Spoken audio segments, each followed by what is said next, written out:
Sejumlah peraturan baru akan diperkenalkan oleh Federasi Bola Voli Korea Selatan alias KOFO pada Liga Voli Korea 2024-2025. KOFO berusaha menyelaraskan sejumlah peraturan di Liga Voli Korea dengan regulasi dari FIVB selaku induk olahraga bola voli dunia. Hal ini sebagaimana diberitakan oleh media Korsel, iNews24.com yang dilansir via Naver Sports.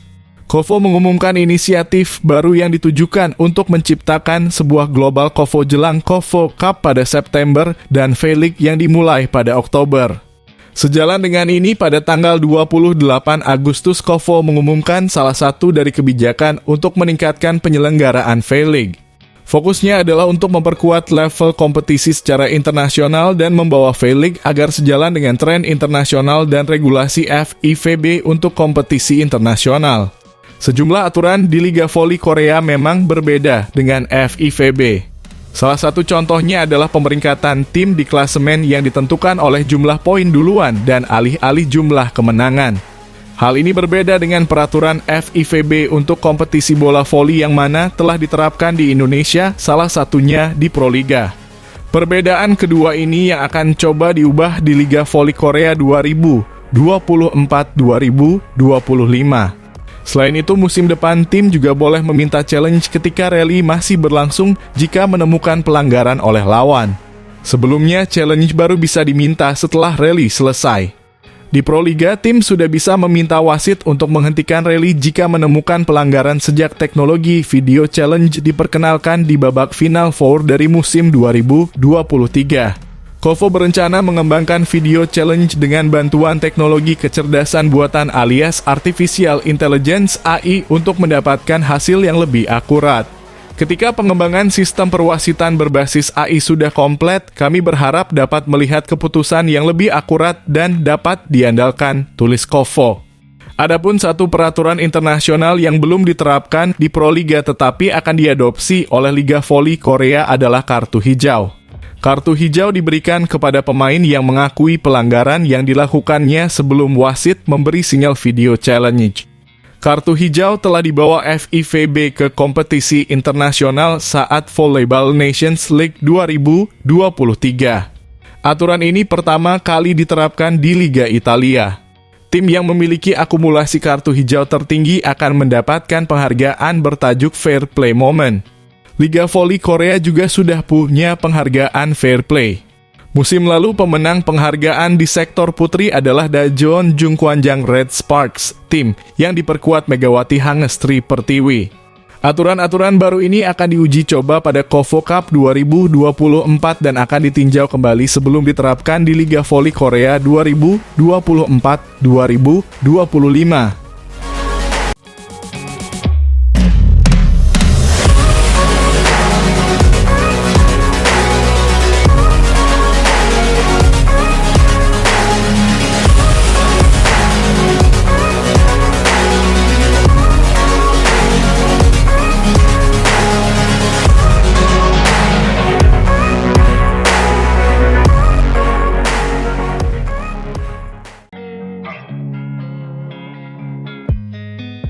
Manajer Megawati Hangestri sekaligus pemilik agensi Jakarta Sports Management, Wibi Anhari bak bermain teka-teki ketika ditanya soal keberangkatan oposite Timnas Voli Putri Indonesia ke Liga Voli Korea 2024-2025. Megawati Hangestri akan menjalani musim keduanya bersama Daejeon Jungkwanjang Red Sparks, di mana kompetisi Liga Voli Korea musim ini baru bergulir 19 Oktober. Kendati demikian, Megawati sudah harus bertolak ke negeri Ginseng untuk segera bergabung dengan Red Sparks besutan pelatih Ko He-jin. Sebab sebelum memulai kompetisi, tim Liga Voli Korea akan berjibaku di turnamen KOFO Cup yang berlangsung 21 hingga 28 September mendatang. Jika musim-musim sebelumnya KOFO Cup hanya memperbolehkan pemain lokal yang bertanding, Federasi Voli Korea Selatan mengubah aturan. Para legiun asing setiap tim diperbolehkan ambil bagian. Tujuannya ialah untuk segera memadukan chemistry antar pemain. Apalagi di sektor putri, mayoritas pemain asingnya merupakan wajah-wajah baru. Tak terkecuali Red Sparks yang tetap mengandalkan Megawati namun mempersiapkan tandem baru, yakni Vanja Bukilic dari Serbia sebagai pengganti Giovanna Milana. Kabar yang beredar, Megawati Hangestri mundur dari tim voli Polda Jawa Timur, di mana saat ini bertanding di Kapolri Cup 2024 Zona 4. Pevoli berjuluk Megatron tengah mengurus visa dan dimungkinkan berangkat ke Korea Selatan pada 29 Agustus nanti. Tribun News kemudian mengonfirmasi ke Wibi Anhari sebagai pemilik agensi yang menjembatani transfer Megawati ke Red Sparks musim lalu. Hanya saja pria yang juga berperan dalam membantu karier Riva Nurmulki saat bergabung ke Visi Nagano Tridents Jepang memilih bungkam. Dia belum mau membocorkan kapan tanggal yang pasti soal keberangkatan Megawati Hangestri. Benar kalau mengurus visa, terangnya saat dihubungi Tribun News Minggu malam. Tapi soal tanggal keberangkatannya, mohon maaf belum bisa diinformasikan, ditunggu saja. Mohon pengertiannya, sambung Wibi Anhari. Megawati Hangestri sejauh ini menjadi satu-satunya pevoli abroad dari Indonesia untuk musim 2024-2025. Di Red Sparks, pevoli asal Jember, Jawa Timur itu akan mengemban tugas yang berbeda ketimbang musim lalu. Sebab saat musim perdananya di Liga Voli Putri Korea, Megawati menempati posisi oposite dan menjadi pilihan utama. Akan tetapi di musim 2024-2025, Megawati akan bertumpukan peran dengan Bukilic yang juga bermain di posisi oposite. Sejauh ini belum ada kepastian akankah Mega tetap bermain sebagai oposite OP atau justru dipindah ke outside hitter OH. Faktanya bermain sebagai OH bukan pengalaman baru. Hanya saja posisi itu terakhir kali dia mainkan tahun 2019. Sedangkan dari pernyataan rekan setim Megawati di Red Sparks, Park Hye-min, pelatih Ko He-jin belum mengetok palu soal pembagian tugas antara Bukilic dan Megawati. Belum bisa dipastikan posisi mana dan bagaimana kedua pemain Mega dan Bukilic akan bermain, terang Hye-min dikutip dari The Spike. Sekadar informasi, OH memiliki tugas ganda dalam permainan bola voli. Tak hanya dituntut menyerang, namun juga baik dalam hal receive maupun defend. Beda halnya dengan OP yang cenderung dilindungi dari penerimaan pertama. Hanya saja OP mempunyai tugas mutlak, yakni setiap kali bola diberikan, harus dikonversikan menjadi poin.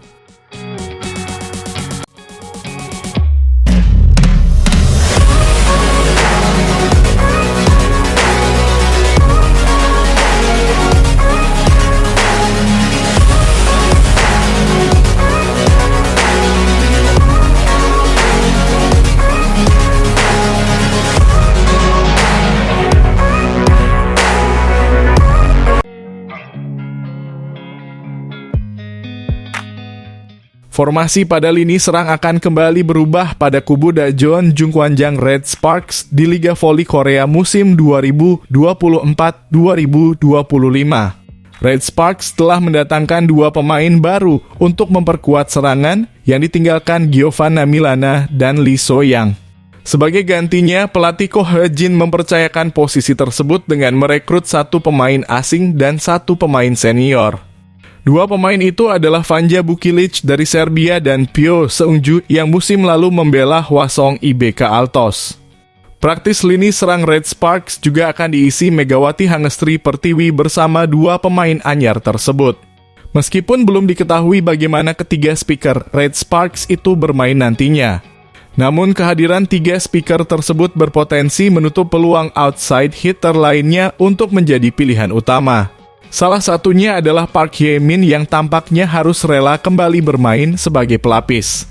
Meski begitu, Park Hye-min tak masalah dengan hal itu dan lebih memilih fokus ke satu teknik yang sering menjadi kelemahan Red Sparks sejauh ini, yakni berlatih receive atau penerimaan bola pertama. Kami belum memutuskan di mana dan bagaimana mereka akan bermain. Tetapi menerima bola selalu menjadi bagian penting dari peran saya dalam situasi apapun, kata Park Hye-min dilansir Bola Sport dari The Spike. Tentu saja saya harus menjadi lebih baik dalam hal itu. Saya akan menebusnya dengan lebih banyak latihan, ujarnya. Park juga berbicara tentang rekan setim barunya, yakni Bukilic dan Pyo Seung-ju. Bukilic adalah pemain yang sangat sulit untuk dijaga karena dia adalah pemain yang tidak biasa ketika dia menjadi musuh, ucapnya. Dia adalah pemain yang sangat pekerja keras, jadi saya pikir kami akan bisa bekerja sama dengan baik di masa depan, katanya. Mengenai rekan seniornya, Pyo Seung-ju Park mengatakan kedatangan atlet berusia 32 tahun itu akan memberikan dampak yang positif terhadap tim. Menurut saya, kedatangan Pyo Seung-ju memberikan efek sinergi yang baik dalam tim. Mereka memberi saya banyak nasihat dan itu sangat membantu saya, ujar Park sambil mengungkapkan rasa terima kasihnya. Park justru merasa senang dengan persaingan sehat yang berada dalam timnya. Artinya, setiap pemain saling berusaha keras untuk mewujudkan misi klub dengan meraih hasil terbaik. Sebagai sebuah tim, tujuan kami adalah mencapai tempat yang lebih baik dibandingkan musim lalu, kata Park Hye-min. Secara pribadi, tujuan saya adalah menjadi pemain yang dapat dengan cepat mengatasinya dan menemukan kecepatannya sendiri ketika momen sulit datang.